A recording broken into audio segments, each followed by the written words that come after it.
La Voz del Derecho presenta Panorama Económico. Los hechos, las cifras, las medidas oficiales, el sistema cambiario, monetario y crediticio. Dirige y conduce Luis Alberto Ávila.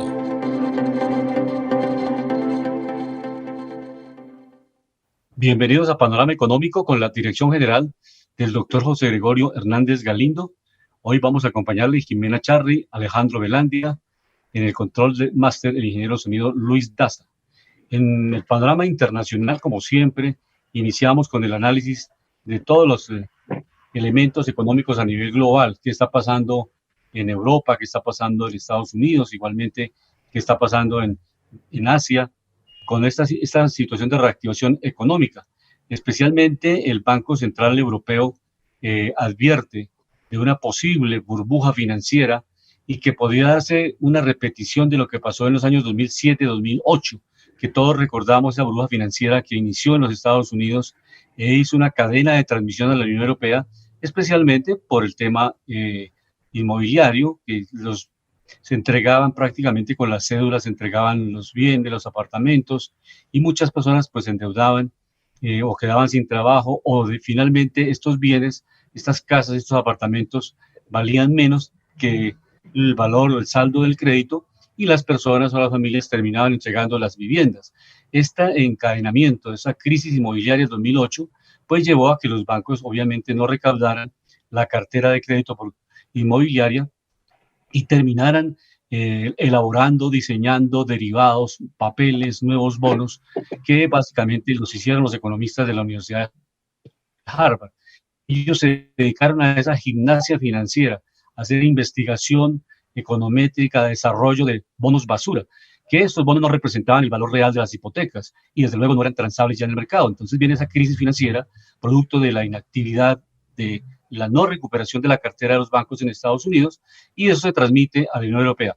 Y hoy básicamente esta semana el Banco Central Europeo está advirtiendo de esa posibilidad, pues no es que sea absolutamente una hipótesis que ya esté reconfirmada, porque lamentablemente el futuro es muy complejo en economía poder advertirlo 100%. Es factible establecer algunas tendencias, algunos signos hacia dónde va la economía, qué está pasando pues con los bienes inmobiliarios, pero esa es una advertencia básicamente del Banco Central Europeo. Y miremos también hoy, y Alejandro, bienvenido a Panorama Económico, miremos cómo estamos con los indicadores internacionales. Usted verá si iniciamos con materias primas o iniciamos también con los temas de tasa de interés, pero iniciamos con estos indicadores internacionales porque nos va dando un referente qué está pasando. Esta semana tuvo una ligera caída el precio del petróleo por algunos factores que más adelante los analizaremos.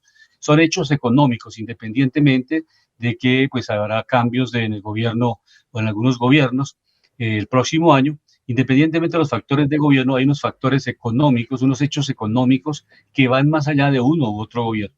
Iniciamos con estos indicadores, si quieren iniciamos con materias primas, cómo está comportando el precio del petróleo, el precio del oro, el precio del café, que está repuntando muy bien el café, pero no está ingreso para los cafeteros, pero con unos precios de materias primas muy altos, por los cuales los cafeteros dicen que tienen unos precios subiendo más de 2.000, estamos por encima de los 2.000, pero no se está registrando unas utilidades muy importantes porque los insumos, los insecticidas, todas estas materias primas para la producción de café están subiendo también el 100, el 200, el 300% el precio de estas materias primas. Entonces, ¿cómo estamos en esos indicadores, Alejandro, en este cierre de semana?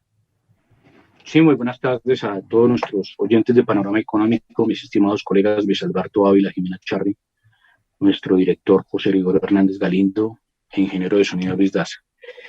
Estamos mirando el tema del movimiento de las materias primas. Miramos que veníamos de un crudo WTI por encima de los $80. Hoy estamos viendo que estamos cerrando en los $78.40. Hoy está subiendo levemente el 1.10%. Recordemos que el WTI llegó a estar por encima de valores de los $81, $82. Estamos en los 78.40 centavos para la referencia WTI. El crudo Brent hoy lo vemos en los $81 con 23 centavos y subiendo el 1.18%. Estos precios en tiempo real. También vemos materias primas refugio a nivel global, como el oro. que hoy está cayendo levemente el 0.59% y está cerrando en los $1.859. El caso de La Plata, otro refugio de capitales importante, a nivel global cerrando en los $24.87, está cerrando con una profundidad más negativa en el menos 1.17%. También mirando indicadores, bolsas internacionales importantes a nivel global, comenzando con el New York Stock Exchange. Miramos al Dow Jones cerrando en los 35.884 puntos, cerrando hoy levemente negativo el menos 0.13%. El Standard & Poor's 500 hoy cerrando levemente positivo el 0.33 y cerrando los 4.704 puntos. En el caso del Nasdaq, recordemos que este agrupa las tecnológicas, hoy lo vemos cerrando en los 15.976 puntos y cerrando positivo el 0.35%. Hablando de temas de mercado importantes, veíamos la salida al mercado de la nueva red del expresidente Donald Trump, la Truth Social, que dicen los analistas que puede llegar a ser 4 veces la fortuna que Donald Trump tiene en este momento. O sea, que la salida a bolsa podría registrar entre 8 y 10 mil millones de dólares en su capitalización bursátil.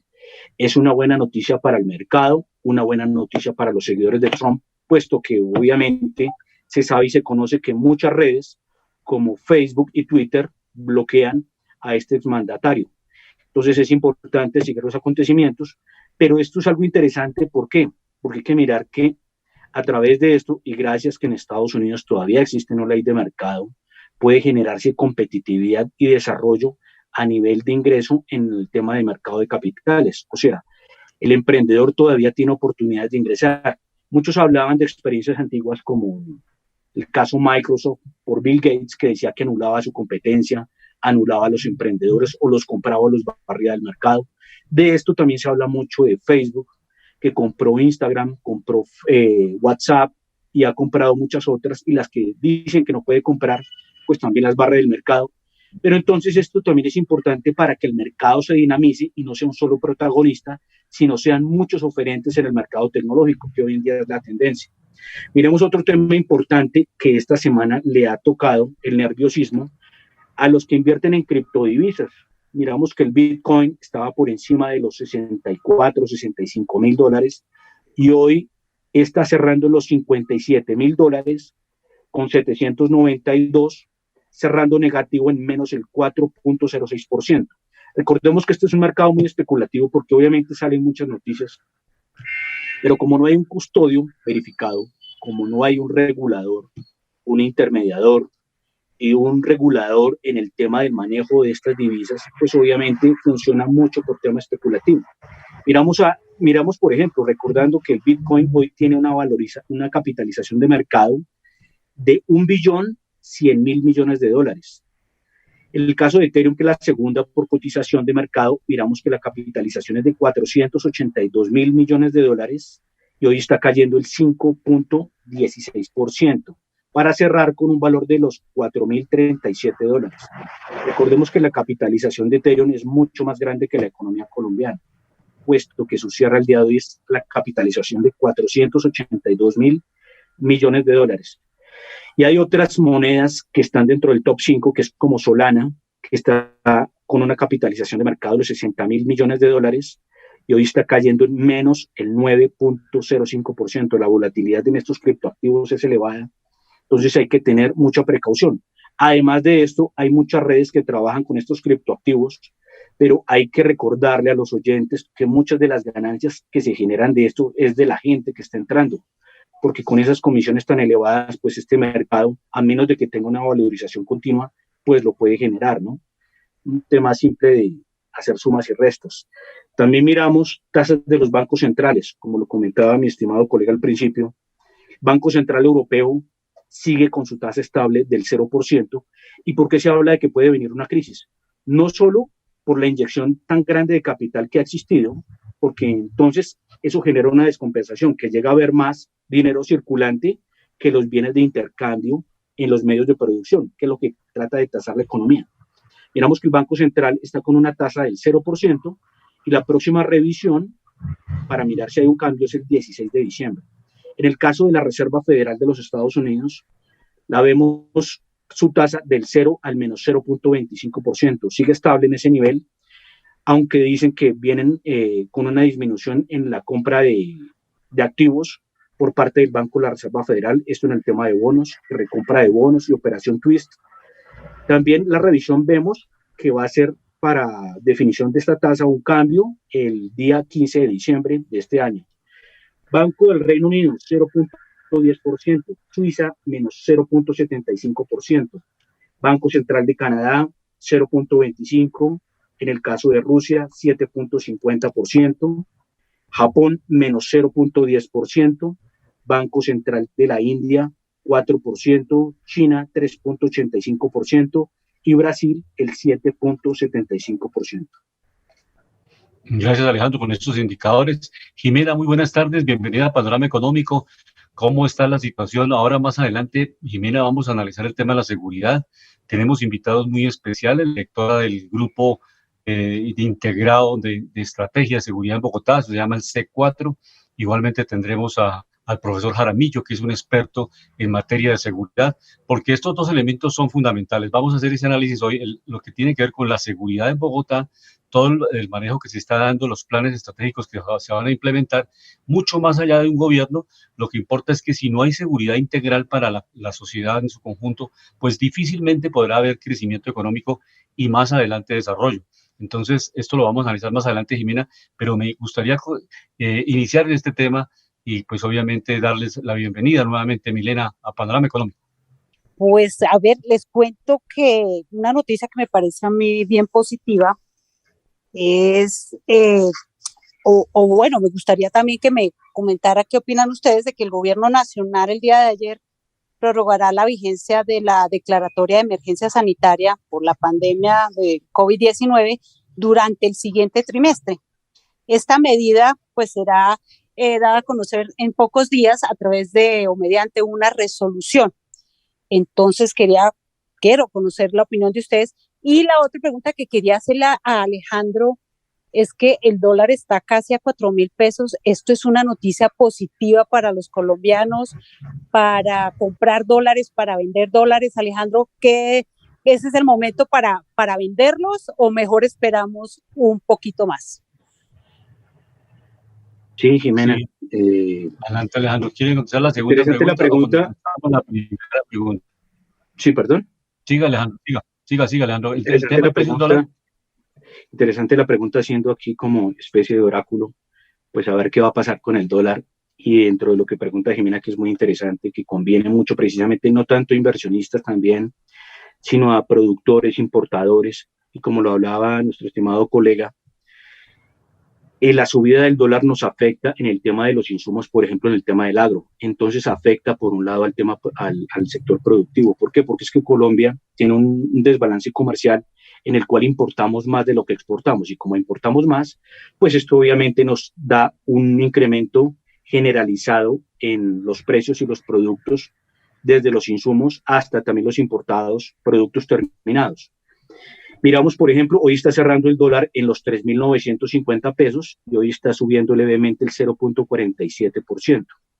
Muchos dicen que lo que ha hecho que la moneda se debilite un poco otra vez, porque venía cayendo, rompió los 4.000 para abajo, era una buena noticia después de que el Banco de la República subió las tasas en 25 puntos básicos, pero hay que mirar otra cosa. Se ve y se prevé que el Banco de la República pueda en el corto plazo aumentar otra vez 25 puntos básicos y esto haría que el dólar empezara a bajar. Si tú me preguntas si es positivo o es negativo, cuando un país tiene un desbalance comercial, pues es más negativo. Entonces el efecto puede ser contraproducente. Por ejemplo, lo que citaba nuestro estimado colega Luis Alberto, los cafeteros están muy bien porque obviamente con esta devaluación tan fuerte pues reciben precisamente por sus cosechas y por sus granos más pesos por cada dólar. ¿Qué es lo que pasa acá? Si no hay eficiencia financiera en el sector productivo, ellos se acostumbran a manejar estos valores, pero si en algún momento, como ocurrió por ejemplo en el caso 2007, 2008, que llegamos a tener un valor de dólar de 1.680, 1.650 pesos, pues obviamente los márgenes de rentabilidad de ellos se van a castigar mucho. Entonces esto sirve también para que ellos se vuelvan competitivos en el tema de manejo financiero. De la noticia no es muy positiva tener una moneda tan devaluada, a menos de que sea un país muy exportador y que tenga una balanza positiva hacia la exportación.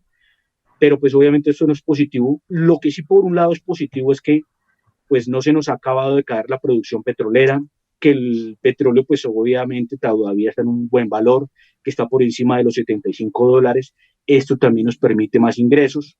Entonces por eso es que tenemos que tener una economía muy bien armada, dinamizada y cuidar nuestro sector energético, hidrocarburos, que es lo que nos ha ayudado a paliar esta crisis, que es positivo. Por ejemplo, en épocas de crisis, Ecopetrol llegó a ajustar sus finanzas y llegó a ser productivo con un barril a $29. ¿Qué quiere decir esto? Que Ecopetrol es rentable desde que haya un precio desde los $29 hacia arriba. Desde ahí a los 75, 78, $80 es simplemente ganancias para nosotros. Entonces, por ese lado es positivo. Pero pues tener una moneda muy devaluada ante el dólar no es muy positivo, a menos de que se tenga un aparato productivo muy fuerte y que se devalúe precisamente por tener una ventaja comparativa con los productos y precios internacionales. Perfecto. En cuanto al tema de la emergencia sanitaria, la declaratoria de 3 meses más, pues es evidente estamos esperando el quinto pico de la pandemia.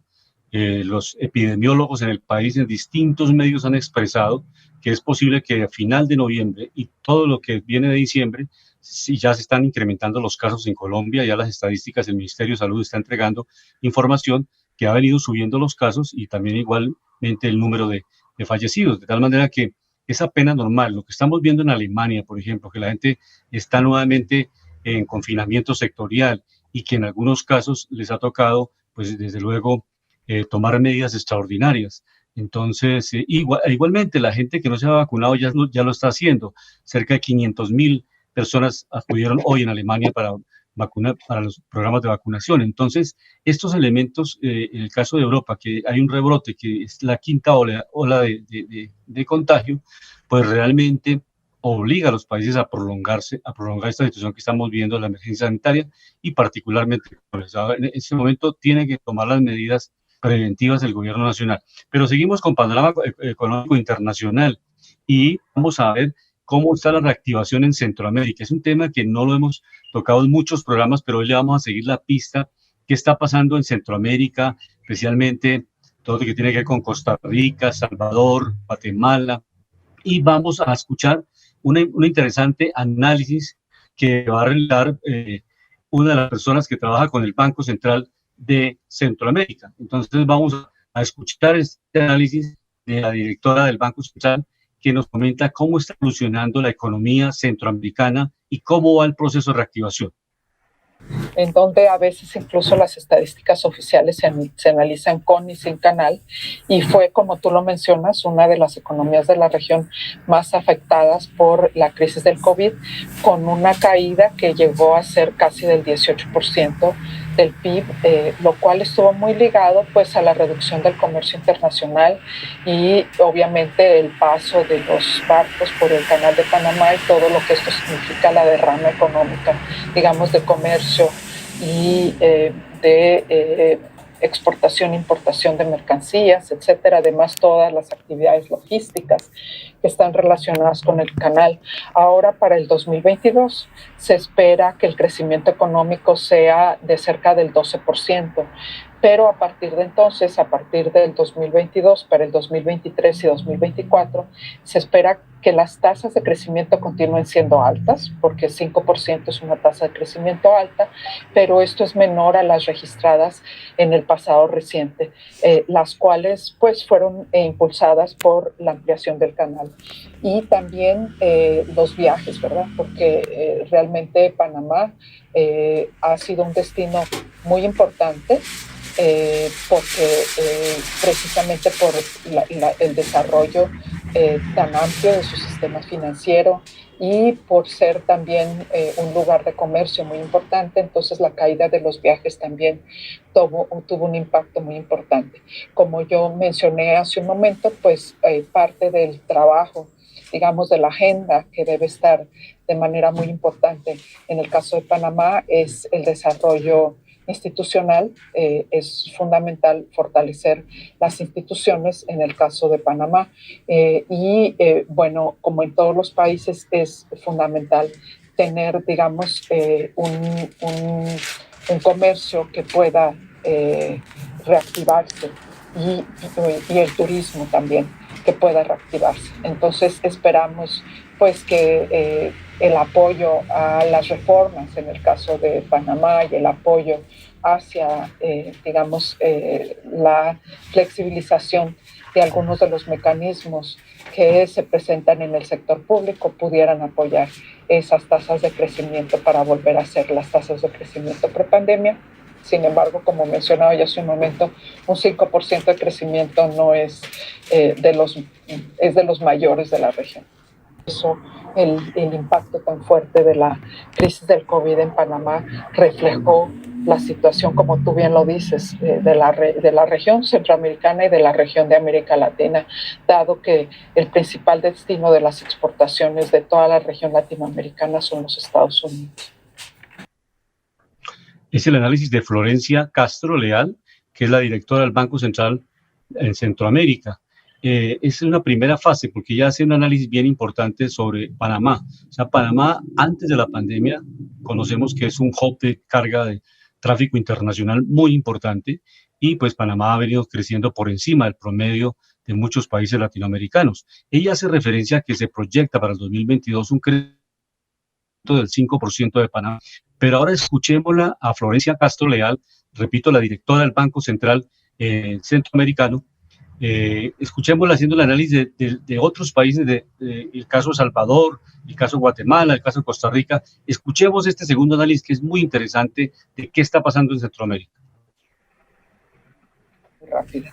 Creo que mucho más las personas y en especial la población joven prefiere lo que son las monedas digitales y prefiere las operaciones digitales también.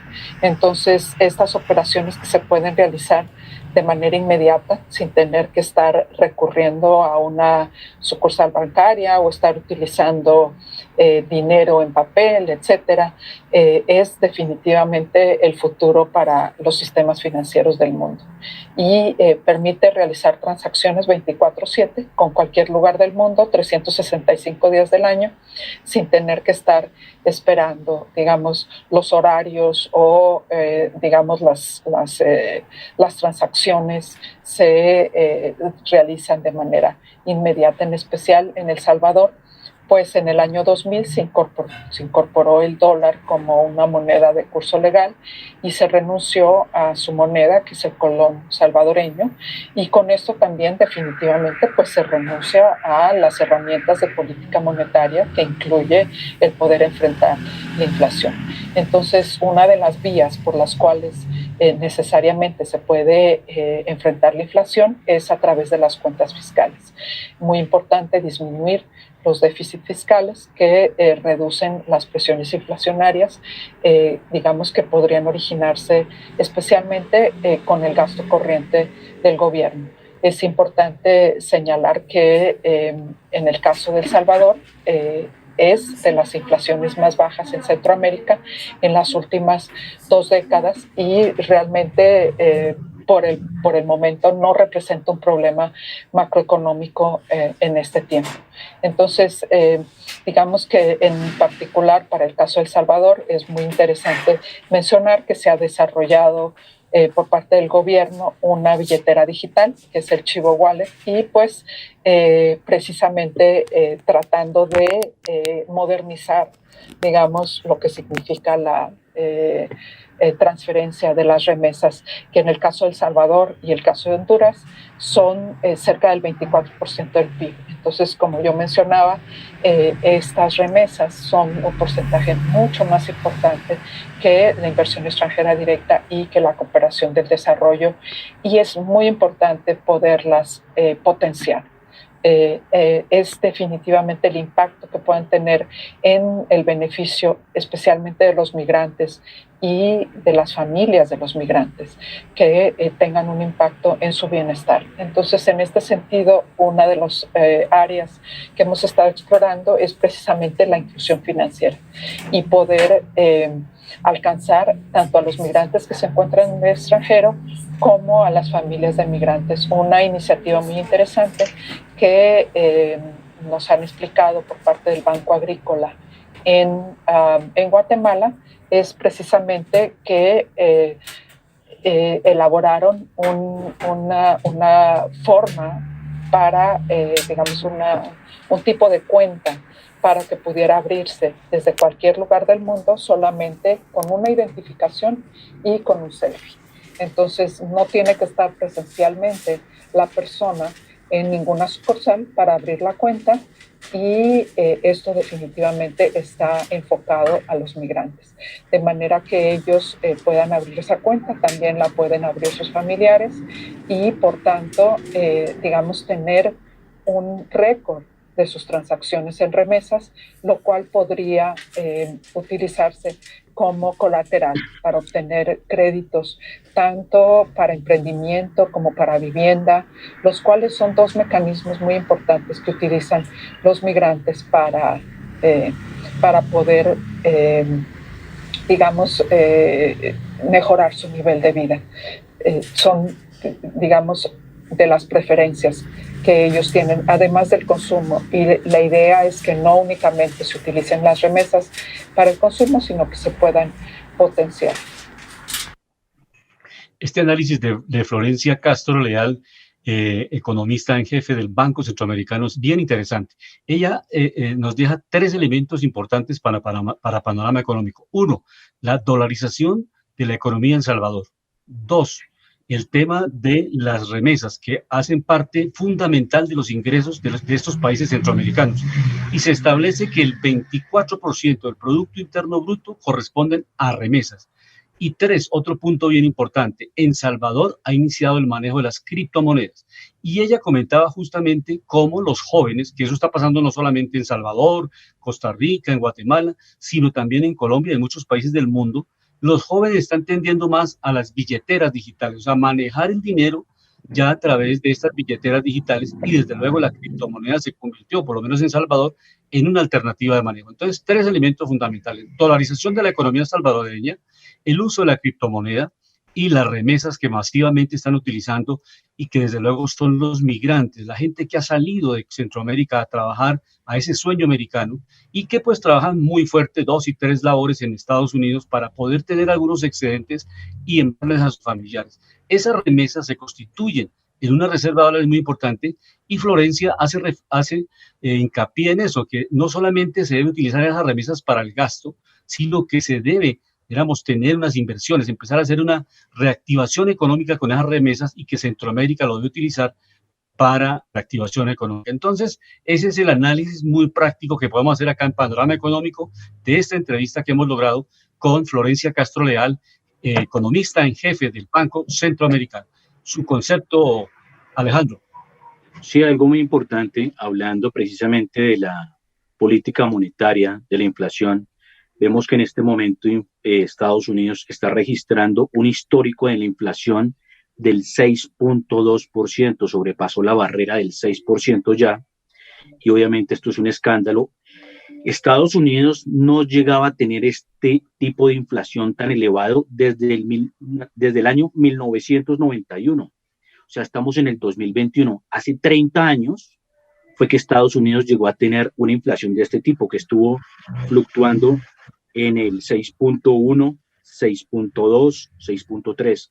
Esto es un escándalo y obviamente esto va precisamente con esas políticas de estímulo económico, perdón, no de estímulo económico, sino de estímulo precisamente a darle dinero a la gente para que pudiera usar. Pero recordemos que la economía necesita fuentes de producción y si las fuentes de producción no equiparan al estímulo de dinero, pues obviamente es cuando ahí se dispara precisamente la inflación. Y obviamente en un país como Estados Unidos tener una inflación del 6.2%, pues desencarrila muchos indicadores económicos y empieza a generar nerviosismo, sobre todo en el aparato productivo. Hay muchos sectores en Estados Unidos que no tienen empleados que trabajen. Muchas cadenas de restaurantes solo tienen 1 o 2 meseros o solo se están dedicando al delivery, precisamente porque faltan trabajadores. ¿Pero por qué faltan trabajadores? Como se les dijeron a los trabajadores que recibieran un cheque en su casa, pues muchos están esperando que esos cheques, o sea, que los salarios sean superiores a esos cheques que les llegaban a su casa. Por eso se está dando también este fenómeno, cosa que también está pasando en Europa. Está generándose más un tema de inflación también y de riesgo precisamente en rally sobre el tema de expansión monetaria, porque llega a ser más el circulante muchas veces que la fuerza en el aparato productivo, cosa que sí cuidan muy bien, por ejemplo, en países de Asia como China. También miramos otra cosa muy importante, hablando de los criptoactivos. Los criptoactivos toca tener un cuidado con el riesgo de las billeteras de la web, porque es que muchas de estas billeteras las han asaltado hackers y han robado miles de millones de dólares. Otro cuidado que hay que tener con esto, que como eso tienen password o claves tan largas que son de 20 caracteres, 24 caracteres, dicen que en el mercado hay 3.000 millones de dólares que prácticamente no están activos porque se supone que a mucha gente se le perdieron las claves. Y lo otro, es importante que la gente, si quiere invertir en criptoactivos, que aprenda a manejar el tema de las billeteras frías, que es más seguro, que es meter todos sus activos en un dispositivo electrónico, o que tengan, por ejemplo, el tema también de una USB en el cual puedan guardar esto. Pero pues es un riesgo de todas maneras. En estos temas hay que tener, más que meterse por a través de redes o algo de manejo, es importante mirar, es el tema de la seguridad y la obtención del activo, y así tener la custodia y el seguimiento sobre él. Hay, por ejemplo, hay billeteras electrónicas a nivel web como KuCoin, como Binance y como muchas otras, pero pues obviamente muchas de estas no están muy reguladas, entonces se corre el riesgo. Por eso muchos, por ejemplo, tratan de manejar sus activos a través de lo que se llaman las billeteras frías. Jimena. No, pues solo quería decirles que algo que me parece muy interesante de una entrevista que le hicieron al ministro de Hacienda, José Manuel Restrepo, respecto al crecimiento, pues él dice que es un desafío, que tenemos un desafío de seguir traduciendo el crecimiento en generación de empleo. Yo le sumaría generación de empleo y seguridad. Y otra cosa que quiero comentarles es qué opinan de que ya sea obligatorio tener el carnet de vacunación. Esto teniendo en cuenta que mañana es el día sin IVA y pues si las personas no tienen su carnet de vacunación, pues no podrán ingresar a algunos establecimientos de comercio. ¿Esto es positivo para reactivación económica? ¿Qué opinan ustedes? ¿Es obligatorio? ¿Es necesario que lo sea? Pues es interesante la pregunta, Jimena. Alejandro, una cosa, ahí oficialmente lo que se ha establecido es que no se va a exigir los carnets para las plataformas comerciales, o sea, porque sería complicarle la vida al día sin IVA. Lo que se ha entendido por lo menos hasta ayer y en el transcurso del día, el gobierno se ha pronunciado que no es necesario presentar el carnet, por lo menos para estas compras en las plataformas comerciales. O si no, repito, se va a complicar el tema del día sin IVA mañana. Entonces, hasta el momento, oficialmente está eso. Ahora, más adelante, Alejandro, vamos a escuchar al gerente del Banco de la República para que nos comente básicamente cómo está manejando el tema de la gradualidad. Escuchemos al gerente del Banco de la República cómo va a manejar el tema de la gradualidad, de subir las tasas de interés de una forma gradual, que no se presente pues esa situación explosiva que puede dar. O sea, lo que hemos comentado aquí varias veces, si sube la tasa de interés, sube el costo de los créditos, el gobierno está endeudado, tiene que a nivel internacional reconocer más intereses por esa deuda internacional y a nivel nacional también. Entonces eso tiene como todo, como el precio del dólar, que si sube mucho el precio del dólar, pues desde luego favorece a los exportadores, pero anula o le encarece el costo a los importadores. Entonces, esos elementos de la balanza, de los dos elementos que hay que analizarlos siempre, lo positivo y lo negativo, de todos los hechos económicos, independientemente de los gobiernos, porque los gobiernos son transitorios, los gobiernos tienen un periodo fijo, 4 años, caso de Colombia o Estados Unidos, pero la economía hay que verlas mucho más allá de ese horizonte, hay que ver economías a 10, a 20, a 30 años, que básicamente son los planes sectoriales o los planes de largo plazo de las economías. Entonces, escuchemos al gerente del Banco de la República en este primer análisis de cómo está viendo la economía colombiana, el gerente Leonardo Villar.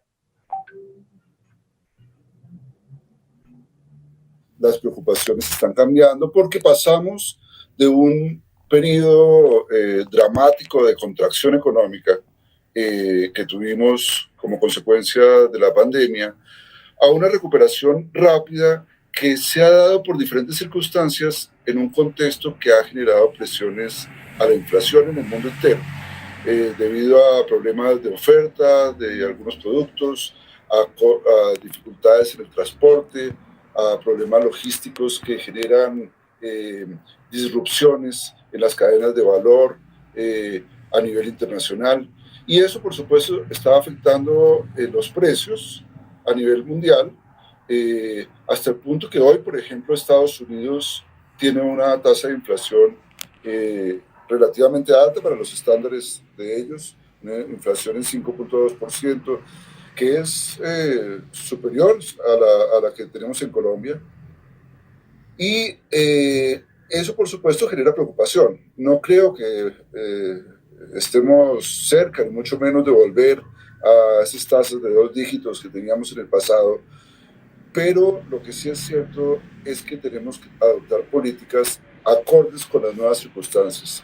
Y en el mundo entero se está respondiendo a esas circunstancias con un retiro gradual de los estímulos monetarios que se dieron en el contexto de la pandemia.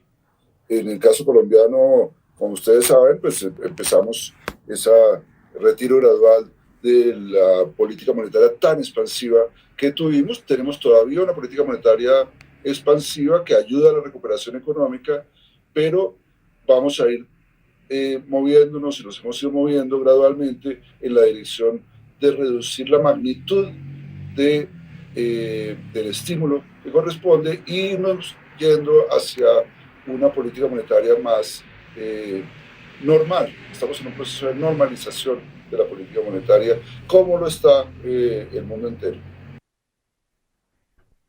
Este es un punto de vista del gerente del Banco de la República, Leonardo Villar.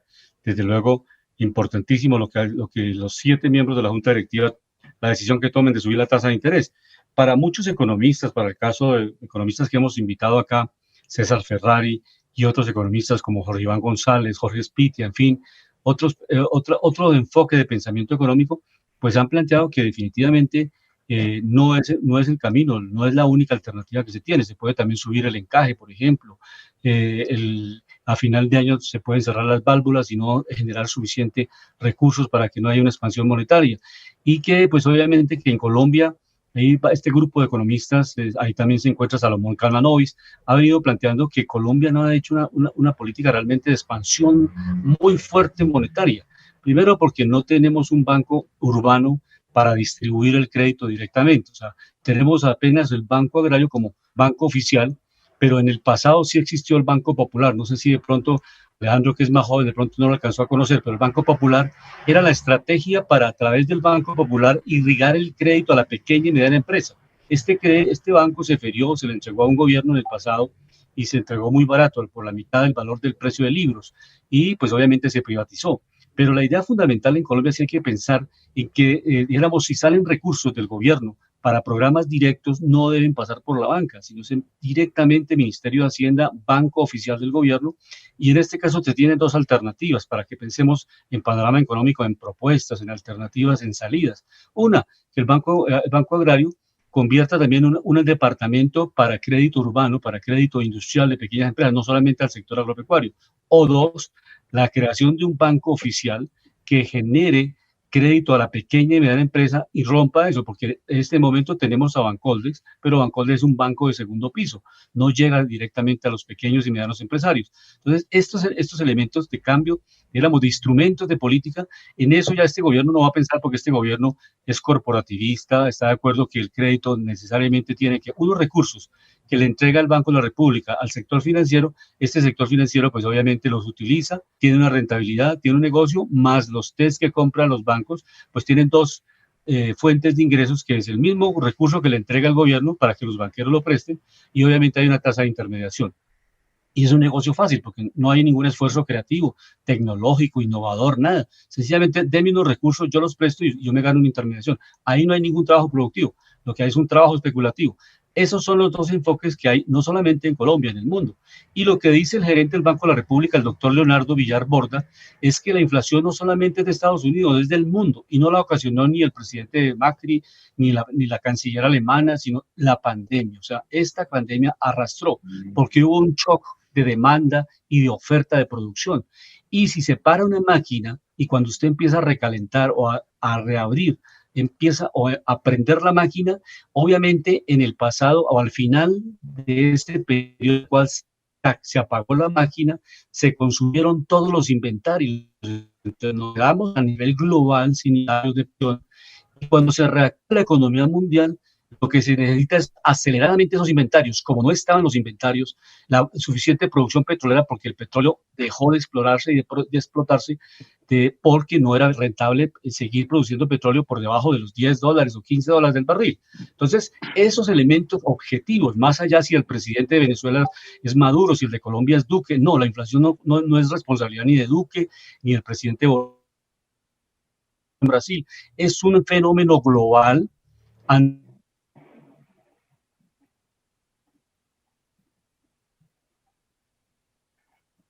un rezago de la economía, cuando usted apaga los motores y cuando reactiva esos precios, más los problemas que se presentaron en el caso de los problemas de tráfico mundial, de los bloqueos que han habido a nivel mundial, de materias primas. Entonces, esos elementos son los que se han caracterizado en este momento por el incremento de precios que se está presentando en la economía. Alejandro.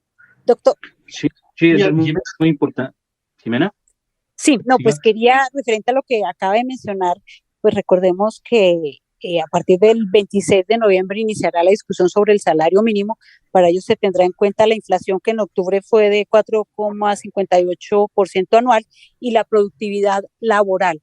¿Cómo irá a quedar el salario mínimo para el año entrante teniendo en cuenta esto? Y pues lo que el doctor Luis acaba de mencionar. Sí, algo muy importante que yo quería agregar acá con lo que estamos hablando es que la expansión de dinero es importante, pero cuando va la productividad, por ejemplo, el subsidio precisamente al productor o al salario de los empleados que están en el sector productivo es positivo, cuando también va al consumo es positivo, pero una falla de la pandemia fue haber apagado precisamente el sector productivo, porque es que muchas de esas empresas se quebraron, muchas de esas empresas desaparecieron, y cuando hay mucho circulante en el mercado, expliquemos una cosa, el dinero es un instrumento que permite intercambio. Cuando el dinero empieza a ser más abundante que los mismos medios de transabilidad, o sea, de esos medios que son productivos, cuando empieza a ser mayor el dinero es cuando empieza a haber el fenómeno de la inflación. De cierta forma, sí es una responsabilidad de los gobiernos. ¿Por qué? Una cosa es que venga un virus, otra cosa es que el país empiece a decirle a la gente que pare los aparatos productivos, porque es que la economía en realidad es el intercambio de bienes, productos y servicios. Entonces, porque es que hay unos países que han tenido más problemas que otros en esto, son los que más han parado precisamente el aparato productivo, porque es la economía.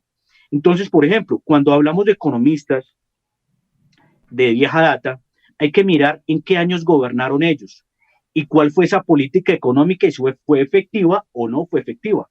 Porque, por ejemplo, muchos generaron estímulo y estímulo, pero, por ejemplo, vamos a mirar el caso de Perú de los 80s a los 90s. Llegaron a tener una inflación de más del 1000%. Eso es algo desbordado. Eso se llama una economía en descontrol. Y yo comparto ciertas tesis y ciertas cosas que son a generar riqueza, pero a generar riqueza desde el aparato productivo, no desde la generación de dinero, sino un sustento y un soporte a nivel de los indicadores de mercado, que eso es una economía artificial. Pues no por nada, por ejemplo, en Venezuela le daba a Chávez o a Maduro subir el sueldo o subir el 50% y al otro día un problema generalizado de precios e inflación. Entonces uno no puede engañar a la economía porque es que la economía es de impresión. Estados Unidos lo puede hacer, la zona euro lo puede hacer, el Reino Unido lo puede hacer, de cierta forma el yuan en Japón lo puede hacer, en China, el yuan en China, el yen en Japón, lo pueden hacer porque son monedas refugio, y aparte de que son monedas refugio, son monedas de alta transabilidad, porque sus economías son muy exportadoras o son muy de intercambio. Por ejemplo, Estados Unidos tiene un déficit comercial grande, pero resulta que el dólar se usa a nivel global para hacer intercambio de petróleo, de dinero, de finanzas. Es la moneda por excelencia a nivel de intercambiador entre monedas. Entonces es importante también mirar que el dinero lo que es un reflejo de los bienes de producción a nivel de intercambio. Hay otro problema que está surgiendo, y esto sí es una noticia interesante para todos. Hay unos países a nivel global que se están viniendo en problemas por desabastecimiento, sobre todo en importaciones. Dicen que hay un problema mundial de logística por el desabastecimiento y dicen que la falta de contenedores. Esto está frenando de cierta forma, en parte el comercio está resintiendo ciertas importaciones. En Colombia, ¿qué están diciendo? Por ejemplo, que lo que es temporada de diciembre es mejor aprovisionarse ya, que porque por ese problema o pueden llegar los productos muy caros o pueden llegar en una menor cantidad. Entonces el tema es adelantarse a eso junto con el problema de energía global, que precisamente también se viene, es porque se dejó de invertir mucho en las tecnologías fósiles, se descuidaron, y cuando hay desabastecimiento por energías limpias como la eólica, la solar, que son intermitentes porque no es constante el sol, porque no son constantes los vientos o porque las condiciones atmosféricas pueden cambiar, pues cambia esta dinámica. Pero es importante mirar eso.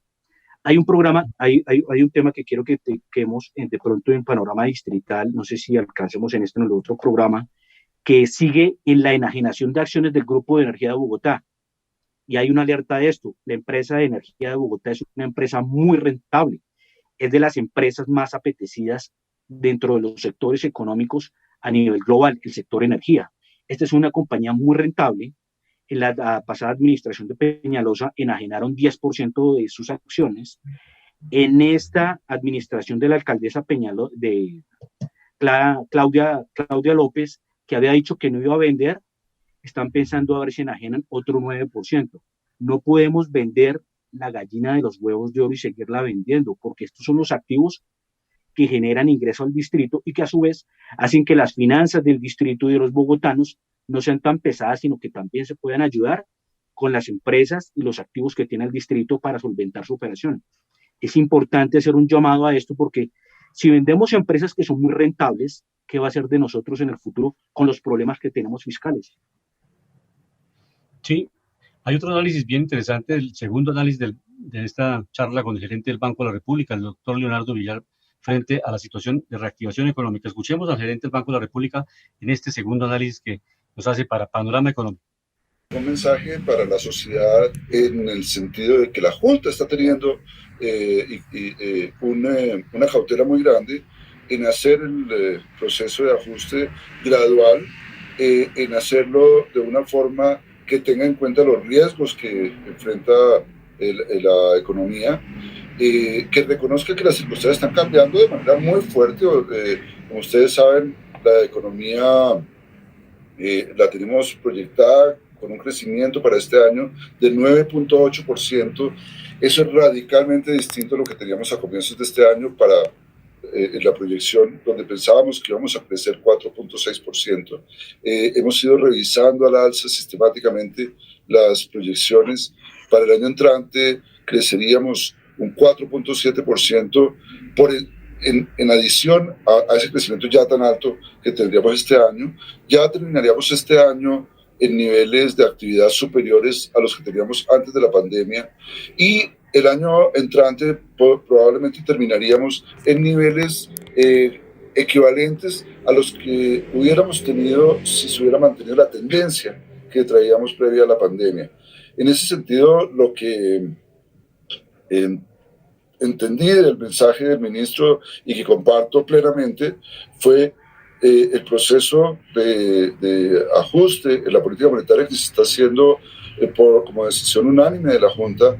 Se está haciendo con un cuidado grande de tener en cuenta que tenemos que cambiar la política, tenemos que ajustarnos a las nuevas circunstancias, pero con un cuidado sobre los riesgos que siempre persisten de que la economía pueda desacelerarse, de que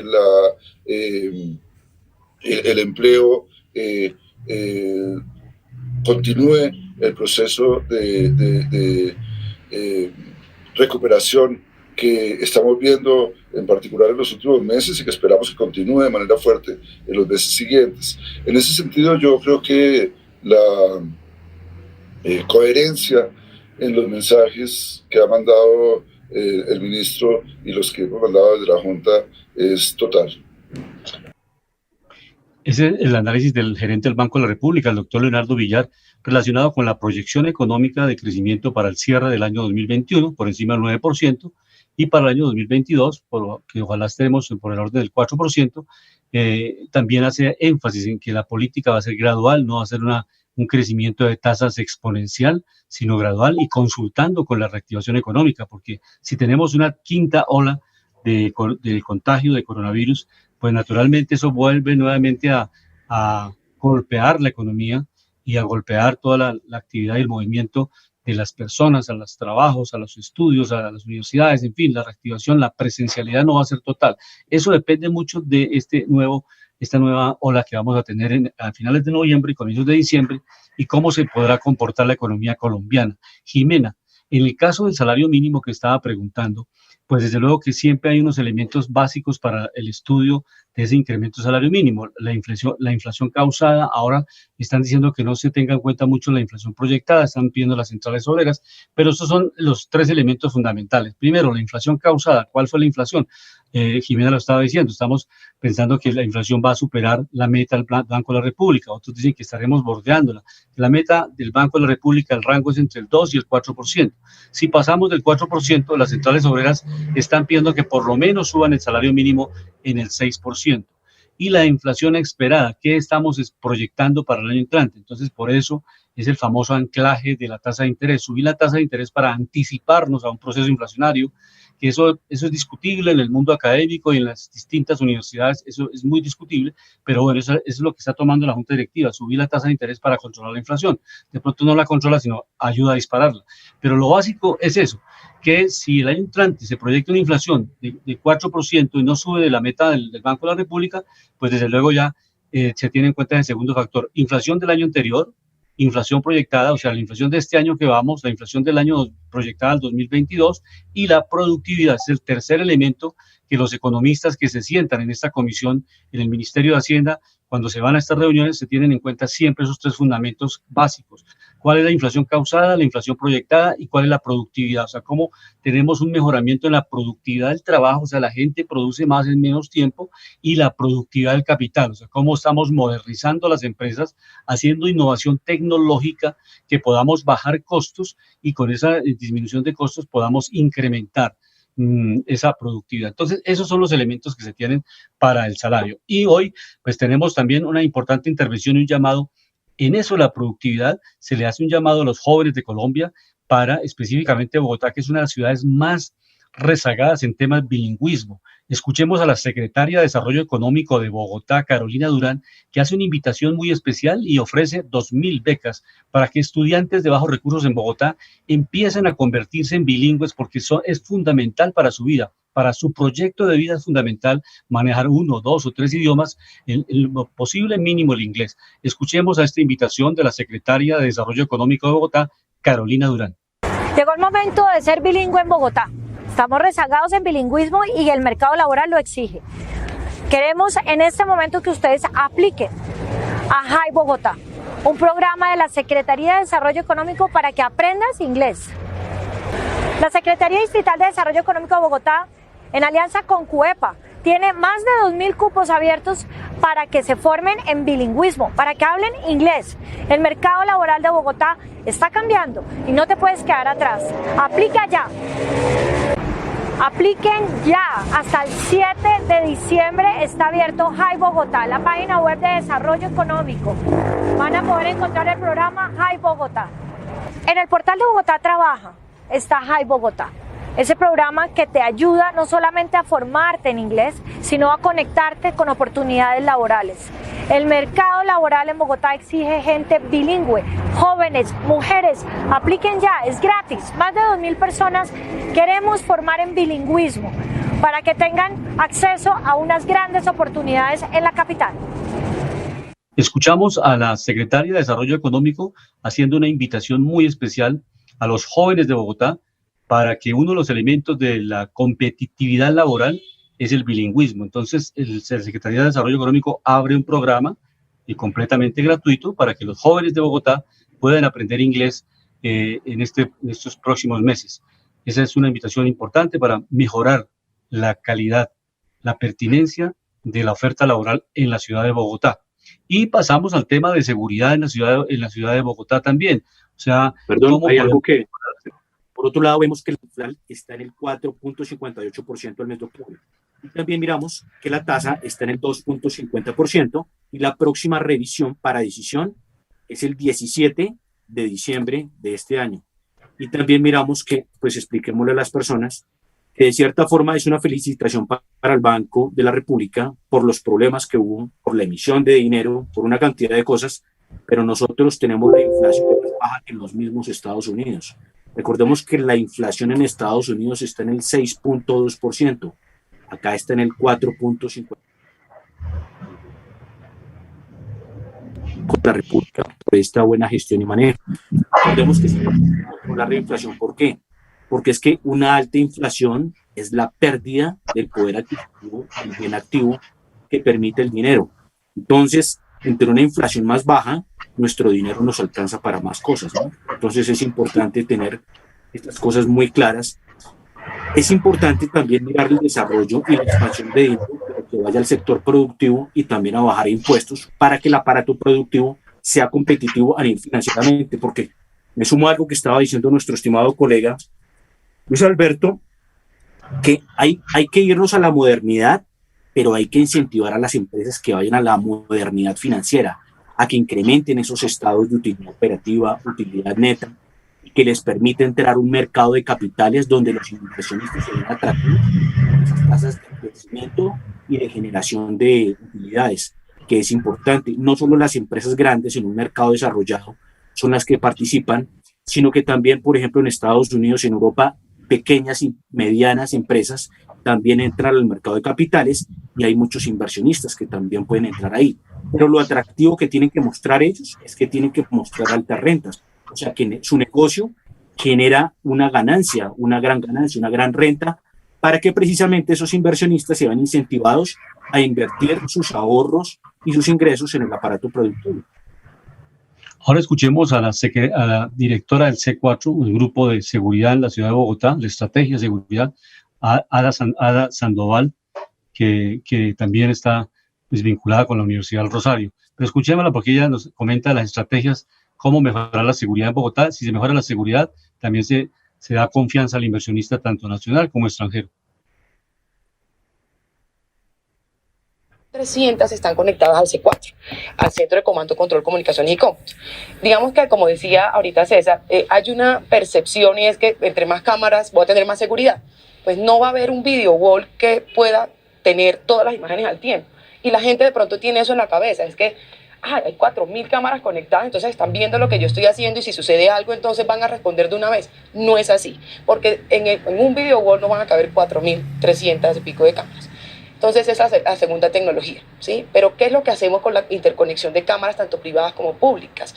Logramos tener centros de monitoreo en Bogotá, que tenemos los COSEX, y adicional tenemos centros de monitoreos adicionales en las localidades que nos permiten, digamos, poder ser un poco más efectivos. ¿A quién? Pues a quien tiene la respuesta inmediata, digamos, de los delitos, que en este caso sería el CADBBOC, que es la Policía de Bogotá, y así igual lo tenemos con las otras agencias. ¿Cuáles son las otras agencias? IDIGER, CRUE, Secretaría de la Mujer, bomberos, entre otras. Y la tercera tecnología que estamos usando, que también digamos que es palpable, es toda la tecnología de comunicaciones, que es la de radios. Esta es una tecnología que de pronto la gente dice, pues yo no la uso, no la veo, pero la policía la necesita, porque es por radiocomunicación a través del cual la policía recibe inmediatamente la llamada o recibe el incidente y puede responder. Ahora, ¿cómo vemos estas tecnologías ya interconectadas con la sociedad o con la comunidad? obviamente, como lo decía César, las cámaras no nos van a solucionar, así como las llamadas al 123, así puedan ser muchísimas, no nos van a solucionar los problemas. Pero lo que sí está haciendo la Secretaría de Seguridad es llevando esa integralidad de la tecnología a la ciudadanía. Entonces, a partir de este año, por ejemplo, se crearon las redes cuidadanas. ¿Y cuáles son las redes cuidadanas? Entonces, nosotros nos vamos a las localidades con estos líderes que ya tienen la gente, que ya tienen seguridad instalada, a lo mejor, tienen sistemas cerrados de televisión, tienen incluso radios o tienen incluso aplicaciones para tratar ellos mismos como de tener una respuesta más efectiva. ¿Cuál es el procedimiento, digamos, por el sistema de la policía? La policía ubica en el mapa, porque eso es toda una plataforma tecnológica donde está el mapa de Bogotá, que son varios mapas, la policía identifica dónde es y de acuerdo a dónde se está presentando el hecho, ellos envían de una vez, digamos, la respuesta, el cuadrante o el CAI que esté más cercano. Ahora, si es un incidente de alto impacto, en donde tenemos cámaras, lo que hace la policía en el CATMEBO, que es el Centro Automático de Despacho de la Policía, es en ese gran video wall, ubica la cámara y mira qué es lo que está sucediendo. Por eso a veces tenemos respuestas más efectivas o más rápidas que otras, porque donde tenemos cámaras interconectadas, pues la policía también no solo tiene oídos, que fue lo que llegó por el incidente, sino que también tiene ojos. Y puede estar incluso conectado al cuadrante y decirle, mira, no sé, a tantos metros, a tantas distancias, el delincuente se fue por tal lado, si tenemos esos ojos. Por eso es tan importante que la ciudadanía y las empresas privadas entiendan que la interconexión lo que nos ayuda es a eso, a mejorar esa respuesta de la policía hacia la ciudadanía, y obviamente todos nos vemos beneficiados. Esa es, digamos, una de las tantas cosas.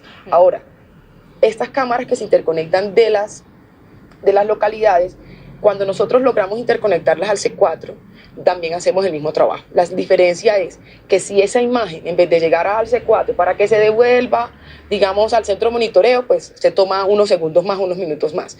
Al tenerlas interconectadas, que son vitales en muchos casos, al centro de monitoreo más cercano, que sea de la localidad, o al COSEC que tenga la imagen, la respuesta también va a ser más efectiva a la que de pronto sería si va directamente al CADMBO que está dentro del C4. Y ahora escuchamos a César Jaramillo, que es el director del Centro de Estrategia y Seguridad y asesor en América Latina.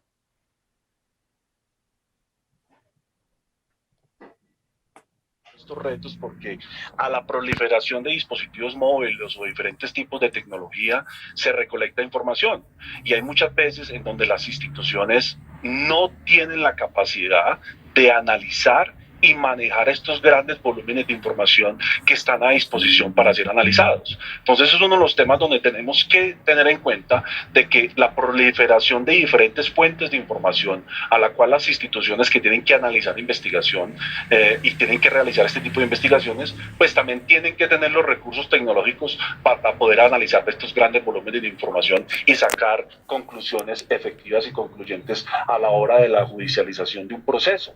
¿Sí?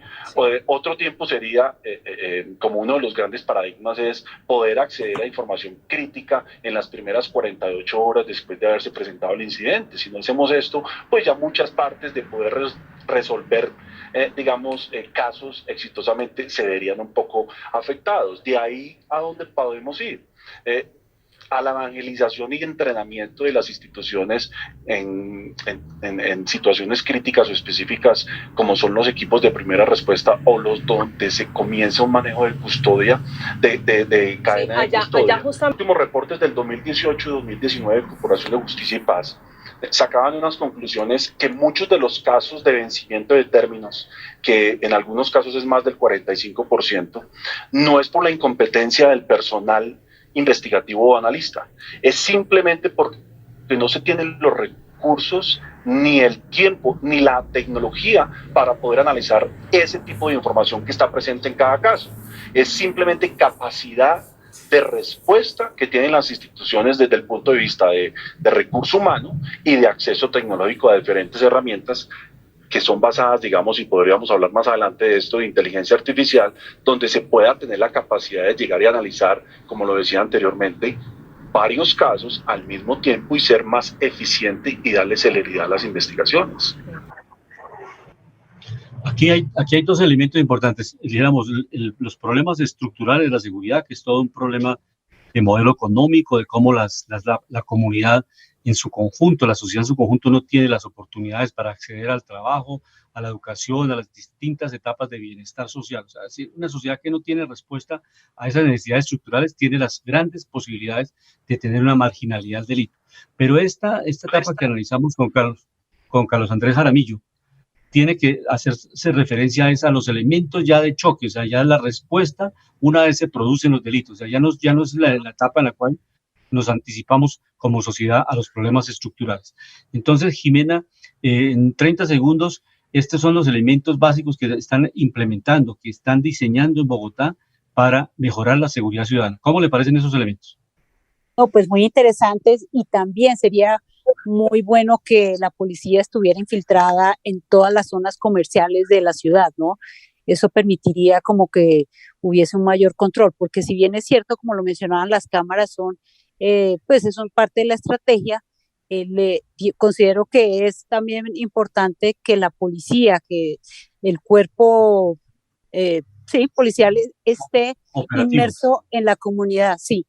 Eso pienso que sería una estrategia, pues igual le costará a la ciudad un dinero, porque pues eso también requeriría que tuviese más personal, más cuerpo policial, pero yo sí considero que es importante que estén inmersos y que estén pues de civil para poder estar como atentos a cualquier eventualidad, porque claramente cuando los delincuentes ven a un policía, pues ya identifican cuál es su, pues el color que los identifica. En cambio, si estuvieran de civil, pues sería un poco más efectivo, considero yo, doctor.